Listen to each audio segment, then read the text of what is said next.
El día de la expiación. Sermón predicado por el reverendo Carlos Haddon Spurgeon. Y esto tendréis como estatuto perpetuo para hacer expiación una vez al año por todos los pecados de Israel. Y Moisés lo hizo como Jehová le mandó. Levítico capítulo 16 y versículo 34. Los judíos tuvieron muchas ceremonias llamativas que exponían maravillosamente la muerte de Jesucristo como la gran expiación de nuestra culpa y la salvación de nuestras almas. Uno de los principales fue el día de la expiación, que creo que pretendía tipificar ese gran día de venganza de nuestro Dios, que también fue el gran día de aceptación de nuestras almas, cuando Jesucristo murió el justo por los injustos para llevarnos a Dios. Ese día de expiación sucedía solo una vez al año, para enseñarnos que solo una vez Jesucristo moriría y que aunque vendría por segunda vez, sería sin una ofrenda por el pecado para salvación. Los corderos fueron sacrificados perpetuamente, mañana y tarde ofrecieron sacrificios a Dios, para recordarle a la gente que siempre necesitaban un sacrificio. Pero como el día de la expiación era el tipo de la gran propiciación, solo una vez al año el sumo sacerdote entraba dentro del velo, con sangre como expiación por los pecados del pueblo, y esto fue en un determinado conjunto y tiempo designado. No se dejó a la elección de Moisés, ni a la conveniencia de Aarón, ni a ninguna otra circunstancia que pudiera afectar la fecha. Se designó para un día establecido peculiar, como se encuentra en el versículo 29, en el 7º mes, el 10º día del mes. Y en ningún otro momento fue el día de la expiación, para mostrarnos que el gran día de expiación de Dios fue designado y predestinado por Él mismo. La expiación de Cristo ocurrió, pero de una vez y no por casualidad. Dios lo había resuelto desde antes de la fundación del mundo, y en esa hora, cuando Dios había predestinado, en ese mismo día que Dios había decretado que Cristo moriría, fue conducido como un cordero a la matanza y como oveja ante sus esquiladores. Fue tonto. Era solo una vez al año porque el sacrificio debería ser una vez. Fue en un momento determinado del año porque en la plenitud del tiempo Jesucristo debería venir al mundo para morir por nosotros. Ahora invitaré su atención a las ceremonias de este día solemne, tomando las diferentes partes en detalle. Primero, consideraremos a la persona que hizo la expiación. En segundo lugar, el sacrificio por el cual normalmente se realizaba la expiación. En tercer lugar, los efectos de la expiación y en cuarto lugar, nuestro comportamiento al recordar la expiación, así como lo establece la conducta prescrita a los israelitas ese día. Primero, la persona que fue a hacer la expiación, y al principio observamos que Aarón, el sumo sacerdote, lo hizo. Así Aarón entrará en el lugar santo con un becerro joven para una ofrenda por el pecado, y un carnero para una ofrenda quemada. Los sacerdotes inferiores sacrificaban corderos. Otros sacerdotes en otros momentos hicieron casi todo el trabajo del santuario, pero en este día nadie hizo nada como parte del negocio del gran día de la expiación, excepto el sumo sacerdote. Las viejas tradiciones rabínicas nos dicen que todo ese día fue hecho por él, incluso la iluminación de las velas y los fuegos, el incienso y todos los oficios que se requerían. Se nos dice que durante 15 días antes el sumo sacerdote se vio obligado a entrar al tabernáculo para matar a los bueyes y ayudar en el trabajo de los sacerdotes y levitas, que podría estar preparado para hacer el trabajo que era inusual para él. Todo el trabajo le quedó a él. Entonces, amado Jesucristo, el sumo sacerdote, y él solo, hace la expiación. Hay otros sacerdotes, porque él nos hace sacerdotes y reyes para Dios. Todo cristiano es un sacerdote que ofrece sacrificios de oración y alabanza a Dios. Pero ninguno salvo el sumo sacerdote debe ofrecer expiación. Él y solo él deben ir dentro del velo. Deben sacrificar la cabra y rociar la sangre, porque aunque la acción de gracias es compartida por todos los elegidos del cuerpo de Cristo, la expiación permanece solo para Jesucristo, el sumo sacerdote. Entonces es interesante notar que el sumo sacerdote en este día era un sacerdote humilde. Usted lee en el 4º versículo: se vestirá la túnica santa de lino, y sobre su cuerpo tendrá calzoncillos de lino, y se ceñirá el cinto de lino, y con la mitra de lino se cubrirá. Son las santas vestiduras. En otros días usaba lo que la gente solía llamar las prendas doradas. Tenía la mitra con un plato de oro puro alrededor de la frente, atado con una sol brillante. La espléndida coraza adornada con gemas, adornada con oro puro y engastada con piedras preciosas, el glorioso efod, las campanas tintineantes y todos los demás adornos con los que se presentó ante la gente como el sumo sacerdote aceptado. Pero en este día no tenía ninguno de ellos. Se dejó a un lado la mitra dorada, se guardó el chaleco bordado, se quitó el peto y salió simplemente con el saco de lino sagrado, los calzones de lino, la mitra de lino y ceñido con una faja de lino. En ese día se humilló como la gente se humilló a sí misma. Ahora que es una circunstancia notable, verá varios otros pasajes en las referencias que lo confirmarán, que la vestimenta del sacerdote en este día era diferente. Como Mayer nos dice, él vestía prendas de vestir y gloriosas en otros días, pero en este día llevaba 4 humildes. Jesucristo entonces, cuando hizo expiación, fue sacerdote humilde, no hizo expiación en todas las glorias de su antiguo trono en el cielo. Sobre su frente no había diademas, salvo la corona de espinas. A su alrededor no le pusieron una túnica púrpura, salvo lo que usó durante un tiempo en burla. Sobre su cabeza no había cetro, salvo la caña que arrojaban con cruel desprecio hacia él. No tenía sandalias de oro puro, tampoco estaba vestido como rey. No tenía ninguno de esos esplendores acerca de él que lo hicieran poderoso y distinguido entre los hombres.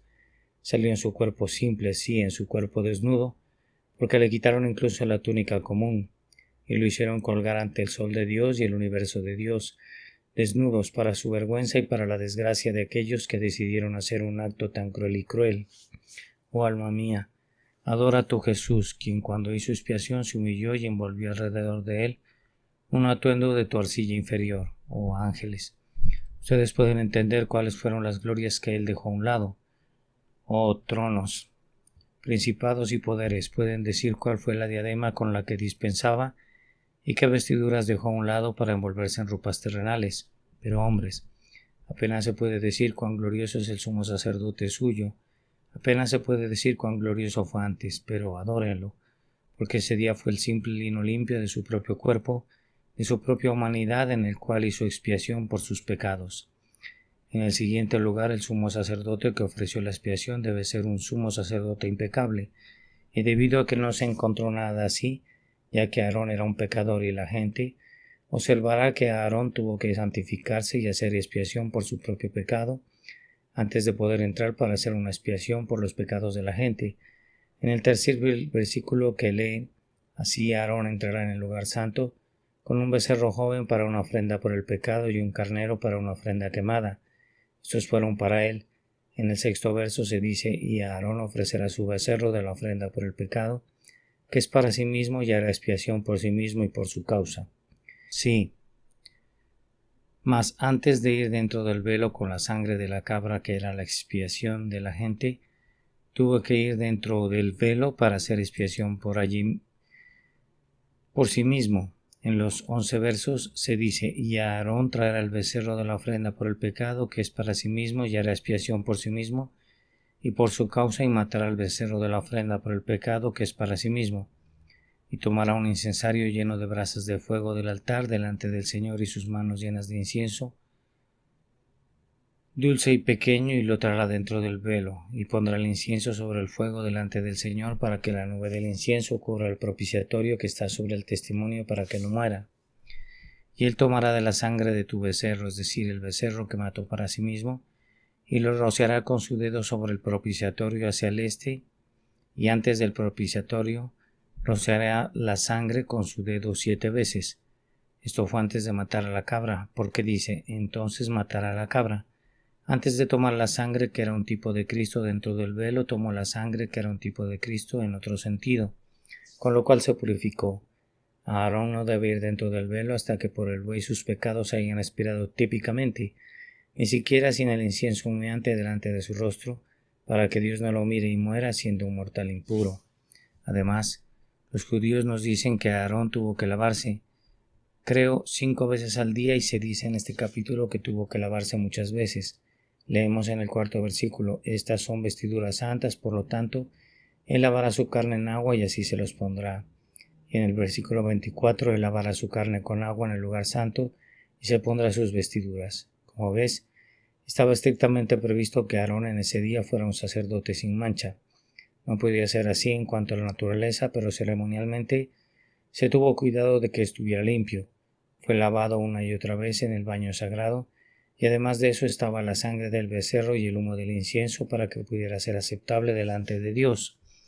Amado, tenemos un sumo sacerdote impecable, tenemos a uno que no necesitaba lavarse, porque no tenía suciedad que lavar. Tenemos a aquel que no necesitó expiación por sí mismo, porque él para siempre podría haberse sentado a la diestra de Dios y nunca haber venido a la tierra. Era puro e impecable. No necesitaba incienso para saludar ante el propiciatorio, para ocultar el rostro enojado de la justicia. No necesitaba nada para esconderlo y protegerlo. Era todo puro y limpio. Oh, inclínate y adóralo, porque si no hubiera sido un sumo sacerdote sagrado, nunca podría haber tomado tus pecados sobre sí mismo y nunca haber intercedido por ti. Oh, veneren a él, que tan impecable como era debería venir a este mundo y decir, por esta causa me santifico a mí mismo, para que también ellos sean santificados por la verdad. Adórenlo y ámelo. El sumo sacerdote impecable, quien el día de la expiación te quitó la culpa. Nuevamente la expiación fue hecha por un sumo sacerdote solitario, solo y sin ayuda. Usted lee en el versículo 17, y no habrá hombre en el tabernáculo de la congregación cuando entre para hacer una expiación en el lugar santo, hasta que salga y haya hecho una expiación para sí mismo, y para su hogar y para toda la congregación de Israel. Ningún otro hombre debía estar presente para que la gente pudiera estar segura de que todo lo hacía solo el sumo sacerdote. Es notable, como observa Matthew Henry, que ningún discípulo murió con Cristo. Cuando lo mataron, sus discípulos lo abandonaron y huyeron. No crucificaron a ninguno de sus seguidores con él, para que nadie suponga que el discípulo comparte el honor de la expiación. Los ladrones fueron crucificados con él porque nadie sospecharía que podrían ayudarlo, pero si un discípulo hubiera muerto, podría haberse imaginado que había compartido la expiación. Dios mantuvo ese círculo sagrado del Calvario seleccionado para Cristo, y ninguno de sus discípulos debe ir a morir allí con él. Oh, glorioso sumo sacerdote, lo has hecho solo. Oh, glorioso antitipo de Aarón, ningún hijo tuyo estuvo contigo, ni Eliezer ni Finias quemaron incienso. No había sacerdote ni levita salvo él mismo. He pisado solo el lagar y de la gente que no había ninguno conmigo. Luego da toda la gloria a su santo nombre, porque solo y sin ayuda y su expiación por tu culpa. El baño de su sangre es tu único lavado. La corriente de agua de su lado es su purificación perfecta. Nadie más que Jesús ha realizado la obra de nuestra salvación. Una vez más, fue un laborioso sumo sacerdote el que hizo el trabajo ese día. Es sorprendente cómo, después de un descanso comparativo, debería estar tan acostumbrado a su trabajo como para poder realizar todo lo que tenía que hacer ese día. Me he esforzado por contar cuántas criaturas tuvo que matar, y descubrí que había 15 bestias que sacrificó en diferentes momentos, además de los otros oficios que le quedaron a él. En primer lugar estaban los 2 corderos, uno ofrecido por la mañana y otro por la noche. Nunca se omitieron, siendo una ordenanza perpetua.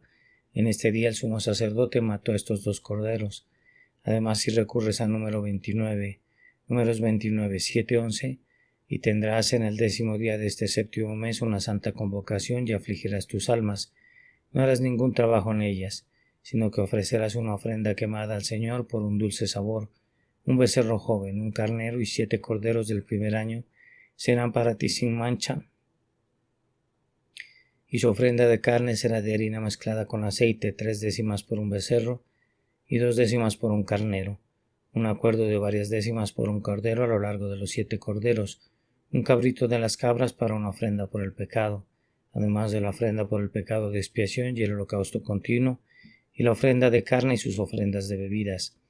Aquí entonces había un becerro, un carnero, 7 corderos y un cabrito de las cabras, haciendo 10. Los 2 corderos hicieron 12, y en el capítulo que hemos estado estudiando se dice en el 3er versículo, así a Aarón entrará en el lugar santo con un novillo para una ofrenda por el pecado y un carnero para una ofrenda quemada, que hace el número 14. Luego, después de eso, encontramos que había 2 cabras, pero solo una de ellas fue asesinada y la otra pudo irse.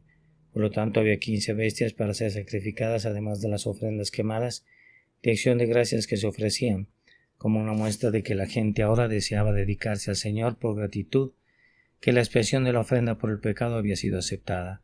el que fue ordenado sacerdote en Jerusalén, para ese día, trabajado como un levita común, trabajó tan laboriosamente como el sacerdote podía hacerlo y mucho más que en cualquier día ordinario. Así es con nuestro Señor Jesucristo, que trabajo fue la expiación para Él. Fue una obra que todas las manos del universo no pudieron haber logrado, sin embargo lo completó solo. Fue una obra más laboriosa que la pisada del lagar y su marco, a menos que fuera sostenido por la divinidad interna. Apenas podría haber llevado una labor tan estupenda. Habría un sudor sangriento en Getsemaní. Estuvimos vigilando toda la noche, tal como lo hizo el sumo sacerdote, por temor a que la impureza pudiera tocarlo. Hubo el ulular y el desprecio que sufrió todos los días antes, algo así como la ofrenda continua del Cordero. Luego vino la vergüenza, el escupir, las flagelaciones crueles en la sala de Pilatos. Luego estaba la vía dolorosa a través de las tristes calles de Jerusalén. Luego vino el ahorcamiento en la cruz, con el peso de los pecados de su pueblo sobre sus hombros. Sí, fue un trabajo divino lo que nuestro gran sumo sacerdote hizo ese día. Un trabajo más poderoso que la creación del mundo fue hacer un mundo nuevo, tomar sus pecados sobre sus hombros todopoderosos y arrojarlos a las profundidades del mar. La expiación fue hecha por un laborioso sumo sacerdote que trabajó de hecho ese día, y Jesús, aunque había trabajado antes, nunca trabajó como lo hizo en ese maravilloso día de expiación. Así te he llevado a considerar a la persona que hizo la expiación. Consideremos ahora por un momento o dos los medios por los que se hizo esta expiación. Usted lee en el 5º versículo: y tomará de la congregación de los hijos de Israel 2 cabritos de las cabras para una ofrenda por el pecado y un carnero para una ofrenda quemada. Y en el 7º verso: y tomará las 2 cabras y las presentará ante el Señor a la puerta del tabernáculo de la congregación. Y a Aarón echará suerte sobre las 2 cabras, una para el Señor y otra para el chivo expiatorio. Y Aarón traerá la cabra sobre la cual cayó la suerte del Señor y la ofrecerá por una ofrenda por el pecado. Pero la cabra sobre la cual el lote cayó para hacer el chivo expiatorio será presentada viva ante el Señor para hacer una expiación con él y dejarlo ir como chivo expiatorio al desierto. La primera cabra que consideré es el gran tipo de Jesucristo, la expiación, por lo que no considero que sea el chivo expiatorio. El primero es el tipo de los medios por los cuales se hizo la expiación y nos mantendremos en eso primero. Tenga en cuenta que esta cabra, por supuesto, respondió a todos los requisitos previos de todas las demás cosas que se sacrificaron. Debe ser una cabra perfecta e impecable del primer año. Aún así, nuestro Señor era un hombre perfecto en la plenitud y vigor de su virilidad, y además esta cabra era un tipo eminente de Cristo por el hecho de que fue tomada de la congregación de los hijos de Israel, como se nos dice en el 5º verso. El tesoro público amuebló la cabra. Entonces, amado, Jesucristo fue en primer lugar comprado por el público antes de morir, 30 piezas de plata de la que le habían valorado a buen precio, y como estaban acostumbrados a traer la cabra, lo trajeron para que se lo ofrecieran, no con la intención de que fuera su sacrificio, pero involuntariamente lo cumplieron cuando lo llevaron a Pilato y gritaron: crucifícalo, crucifícalo, oh amado. De hecho, Jesucristo salió de en medio de la gente y la gente lo trajo. Es extraño que así sea. Él vino a los suyos y los suyos no lo recibieron. Los suyos lo llevaron a la matanza, los suyos lo arrastraron ante el propiciatorio. Tengo en cuenta nuevamente que aunque esta cabra como el chivo expiatorio fue traída por la gente, la decisión de Dios todavía estaba en ella. Marcos se dice: a Aarón echará suerte sobre las 2 cabras, un lote para el Señor y el otro para el chivo expiatorio. Creo que esta mención de lotes es para enseñar que, aunque los judíos trajeron a Jesucristo por su propia voluntad para morir, Cristo había sido designado para morir, e incluso el hombre que lo vendió fue designado para ello. Así dice la Escritura: la muerte de Cristo fue preordenada y no solo estaba a la mano del hombre, sino a la de Dios. La suerte se echa en el regazo, pero toda su disposición es del Señor. Por lo tanto, es cierto que el hombre mató a Cristo, pero fue la disposición del Señor que Jesucristo fue asesinado, el justo por los injustos para llevarnos a Dios. Luego, contemple la cabra que el destino ha marcado para hacer la expiación. Ven a verlo morir. El sacerdote lo apuñala, márcalo en sus agonías. Miradlo luchando por un momento, observe la sangre mientras brota. Cristianos, tienen aquí a su Salvador. Mira la espada vengativa de su padre envainada en su corazón. He aquí su muerte agonías. Mira el sudor húmedo en su frente. Marque su lengua uniéndose al techo de su boca. Escuche sus suspiros y gemidos en la cruz. Escucha su grito, Elí, Elí, lama sabactani. Y ahora tienes más en que pensar de lo que podrías tener si solo estuvieras parado para ver la muerte de una cabra por tu expiación. Marque la sangre como fluye de sus manos heridas, y de sus pies encuentra un canal hacia la tierra. Desde su lado abierto en un gran río véalo brotar. Como la sangre de la cabra hizo la expiación típicamente, así, cristiano, tu Salvador muriendo por ti hizo la gran expiación por tus pecados y puedes ser libre. Pero marca la sangre de esta cabra no solo fue derramada por muchos para la remisión de los pecados, como un tipo de Cristo, sino que esa sangre fue tomada dentro del velo y allí fue rociada. Así que con la sangre de Jesús, rociado ahora con sangre del trono, la sangre de otras bestias, salvo la del becerro, se ofreció ante el Señor, y no fue llevada al lugar santísimo, pero la sangre de esta cabra se roció en el propiciatorio, y antes del propiciatorio para hacer una expiación. Entonces, oh Hijo de Dios, la sangre de tu Salvador ha hecho expiación dentro del velo. Él lo ha llevado allí mismo, sus propios méritos y sus propias agonías están ahora dentro del velo de la gloria rociado ahora ante el trono. Oh glorioso sacrificio, así como sumo sacerdote te adoraríamos porque con tu única ofrenda has hecho expiación para siempre. Así como esta cabra sacrificada es su expiación una vez al año por los pecados de todas las personas. Ahora llegamos a los efectos. Uno de los primeros efectos de la muerte de esta cabra fue la santificación de las cosas santas que se habían hecho impías. Usted lee al final del versículo 15, Él lo rociará sobre el propiciatorio y hará expiación por el lugar santo, por la inmundicia de los hijos de Israel y por sus transgresiones en todos sus pecados. Y así lo hará por el tabernáculo de la congregación que permanece entre ellos en medio de su inmundicia. El lugar santo fue hecho impío por el pueblo. Donde Dios habitó debería ser santo, pero donde el hombre llega debe haber algún grado de impiedad. Esta sangre de cabra hizo santo el lugar impío. Fue un dulce reflejo para mí cuando vine aquí esta mañana. Pensé, voy a la casa de Dios y esa casa es un lugar sagrado. Pero cuando pensé cuántos pecadores habían pisoteado sus pisos, cuántos impíos se habían unido a sus canciones, pensé, sí, se ha contaminado, pero no hay miedo, porque la sangre de Jesús lo ha vuelto santo nuevamente. Pensé, esta es nuestra pobre oración que ofreceremos. Es una oración santa porque Dios el Espíritu Santo lo dicta, pero luego es una oración impía porque la hemos pronunciado, y lo que sale de labios impíos como los nuestros debe estar contaminado. Pero pensé de nuevo, es una oración que ha sido rociada con sangre y por lo tanto debe ser una oración sagrada. Y mientras miraba todas las arpas de este santuario, típicas de sus alabanzas y de todos los incensarios de ese tabernáculo, típicas de sus oraciones, pensé dentro de mí, hay sangre en todas ellas. Nuestro servicio sagrado ha sido hoy rociado con la sangre del gran Jesús y como tal será aceptada a través de él. Oh amado, ¿no es dulce reflexionar que nuestras cosas santas ahora son realmente santas? Que aunque el pecado está mezclado con todas ellas y pensamos que están contaminadas, sin embargo no lo están porque la sangre ha lavado toda mancha. Y el servicio este día es tan santo a la vista de Dios como el servicio de los querubines y es aceptable como los salmos de los glorificados. Hemos lavado nuestra adoración en la sangre del Cordero y se acepta a través de él. Pero observe el segundo gran hecho,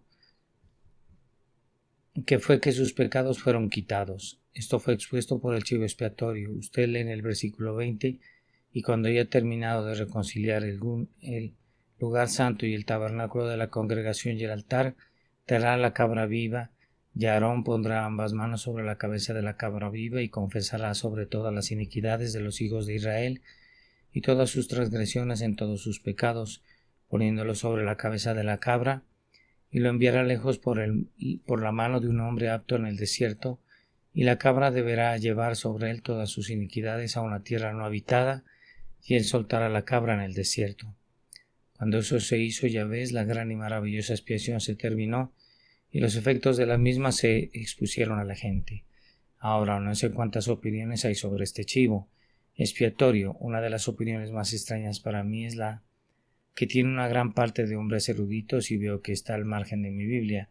Muchos hombres sabios piensan que esta palabra chivo expiatorio, azazel, Era el nombre del demonio al que adoraban los paganos en forma de cabra. Y nos dicen que la primera cabra fue ofrecida a Dios como expiación por el pecado, y la otra se fue para ser atormentada por el diablo y se llamó Azazel, así como Jesús fue atormentado por Satanás en el desierto.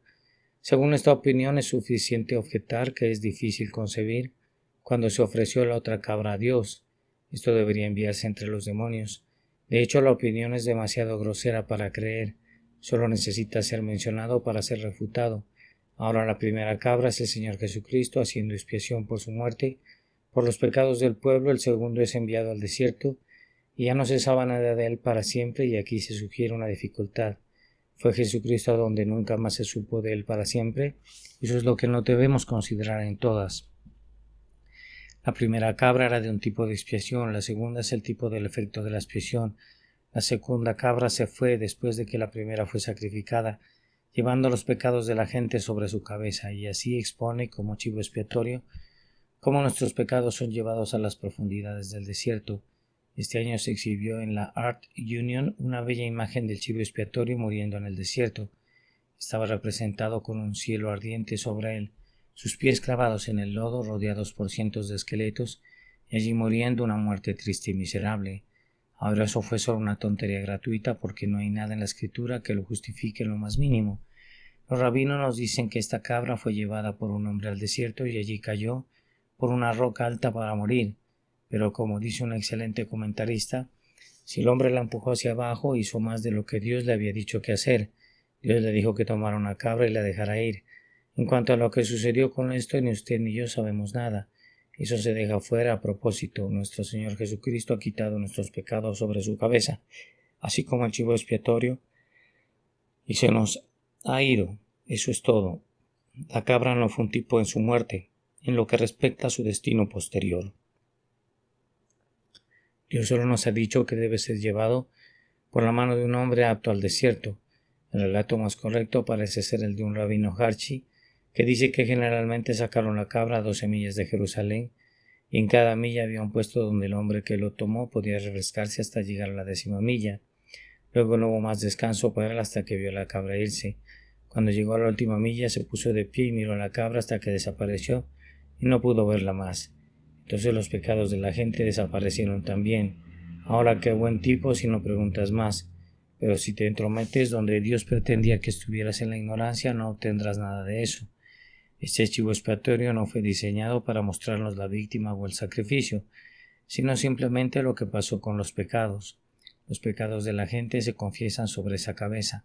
La cabra se va, la gente lo pierde de vista. Un hombre en forma va con eso, los pecados van de ellos, y ahora el hombre ha llegado a su destino.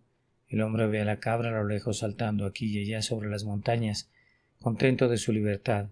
No se ha ido del todo, un poco más lejos y ahora está perdido de vista. El hombre regresa y dice que ya no puede verlo. Entonces la gente aplaude porque sus pecados también se han ido. Oh alma, ¿puedes ver tus pecados desaparecidos? Es posible que tengamos que hacer un largo viaje y llevar nuestros pecados con nosotros, pero cómo observamos y observamos hasta que sean arrojados por completo al desierto del olvido, donde nunca más se los encontrará en nuestra contra. Pero fíjese, en esta cabra no hizo la expiación sacrificialmente. Era un tipo de pecados que iban a desaparecer, por lo que era un tipo de expiación. Ya sabes, dado que nuestros pecados se pierden, es el fruto de la expiación, pero el sacrificio es el medio para hacerlo. Así que tenemos este gran y glorioso pensamiento ante nosotros, que por la muerte de Cristo hubo una remisión completa, libre y perfecta para todos aquellos cuyos pecados fueron puestos sobre su cabeza. Quisiera que notaras que en este día todos los pecados fueron puestos en la cabeza del chivo expiatorio. Pecados de presunción, pecados de ignorancia, pecados de impureza, pecados pequeños y pecados grandes, pecados pocos y pecados muchos, pecados contra la ley, pecados contra la moralidad, pecados contra ceremonias, pecados de todo tipo fueron quitados en ese gran día de expiación.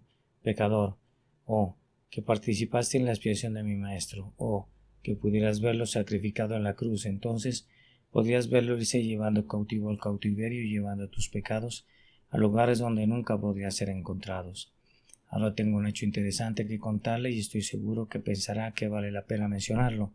Diríjase a Levítico 25:9 y leerá: entonces hará sonar la trompeta del jubileo el 10º día del 7º mes. En el día de la expiación harás sonar la trompeta por toda tu tierra, que uno de los efectos de la expiación se nos presentó en el hecho de que cuando llegó el año del jubileo, no fue el primer día del año que se proclamó, sino el 10º día del 7º mes. Sí, creo esa fue la mejor parte. El chivo expiatorio se ha ido y los pecados se han ido y apenas desaparecen cuando suena la trompeta de plata. Ha llegado el año del jubileo, regresen, rescataron a los pecadores a casa. En ese día los pecadores quedan libres. En ese día nuestras tierras hipotecadas pobres son liberadas y nuestras fincas, propiedades que han sido perdidas por nuestra bancarrota espiritual, nos son devueltas. Entonces, cuando Jesús muere, los esclavos ganan su libertad y los perdidos reciben vida espiritual nuevamente. Cuando muere, cielo, la herencia perdida hace mucho tiempo es nuestra. Día bendito, la expiación y el jubileo deben ir juntos. ¿Alguna vez han tenido un jubileo, mis amigos, en sus corazones? Si no lo has hecho, puedo decirte que es porque no has tenido un día de expiación. Un pensamiento más sobre los efectos de este gran día de expiación y observarás que se extiende a lo largo de todo el capítulo, la entrada dentro del velo. Solo un día del año el sumo sacerdote puede entrar dentro del velo y luego debe ser para los grandes propósitos de la expiación. Ahora, amados, la expiación está terminada y puedes entrar dentro del velo.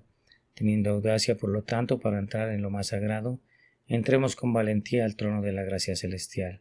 El velo del templo se rasga por la expiación de Cristo y el acceso al trono ahora es nuestro. Oh Hijo de Dios, no conozco ningún privilegio que tengas, salvo la comunión con Cristo, que es más valiosa que el acceso al trono. El acceso al propiciatorio es una de las mayores bendiciones que los mortales pueden disfrutar.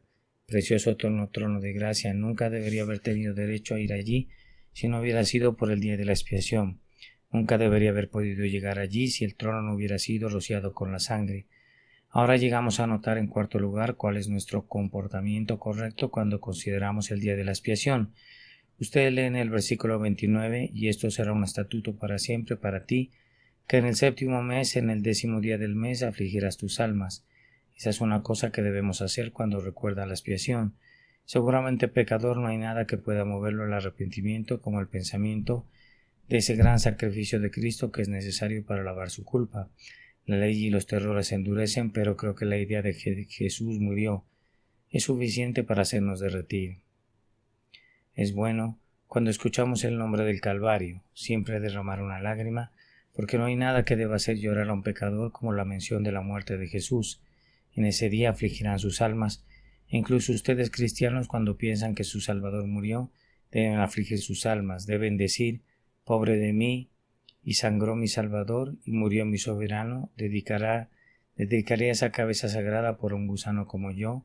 Deben fluir gotas de dolor, sí, corrientes de simpatía con él para mostrar nuestro dolor por lo que hicimos para atravesar al Salvador. Aflijan sus almas, oh hijos de Israel, porque ha llegado el día de la expiación. Llora sobre tú, Jesús. Llorar porque él murió, llorar porque el que fue asesinado por sus pecados, y afligir sus almas. Entonces, mejor aún, debemos no hacer ningún trabajo, como se encuentra en el mismo versículo 29. Cuando consideramos la expiación, debemos descansar y no hacer ningún trabajo en absoluto. Descanse de sus obras como lo hizo Dios desde la suya en el gran sábado del mundo. Descansa de tu propia justicia, descansa de tus trabajos fatigosos, descansa en Él. Nosotros los que creemos descansamos.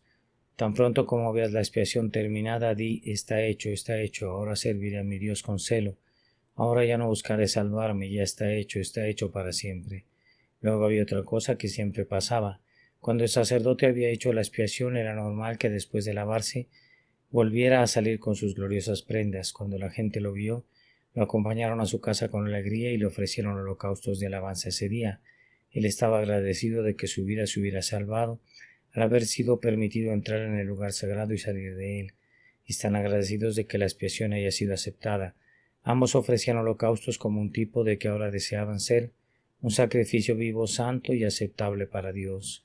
Amados, entremos en nuestras casas con alegría, entremos en nuestras puertas con alabanzas. La expiación ha terminado. El sumo sacerdote se ha ido dentro del velo, la salvación ahora está completa. Ha dejado a un lado las vestimentas de lino y está delante de ti con su peto, su mitra y su chaleco bordado en toda su gloria. Escucha cómo se regocija por nosotros, porque ha redimido a su pueblo y lo ha rescatado de las manos de sus enemigos. Ven, vámonos a casa con el sumo sacerdote. Aplaudamos con alegría porque Él vive, se acepta la expiación y nosotros también. El chivo expiatorio se fue, nuestros pecados se fueron con Él. Vamos entonces a nuestras casas con agradecimiento y acercémonos a sus puertas con alabanza porque ha amado a su pueblo, ha bendecido a sus hijos y nos ha dado un día de expiación y un día de aceptación y un año de júbilo. Alabado sea el Señor, alabado sea el Señor. Amén. El día de la expiación. Este sermón fue predicado la mañana del domingo 10 de agosto de 1856 por el reverendo Carlos Haddon Spurgeon en New Park Street, Chapel, Southwark. Y esto tendréis como estatuto perpetuo, para hacer expiación una vez al año por todos los pecados de Israel. Y Moisés lo hizo como Jehová le mandó. Libro de Levítico, capítulo 16 y versículo 34.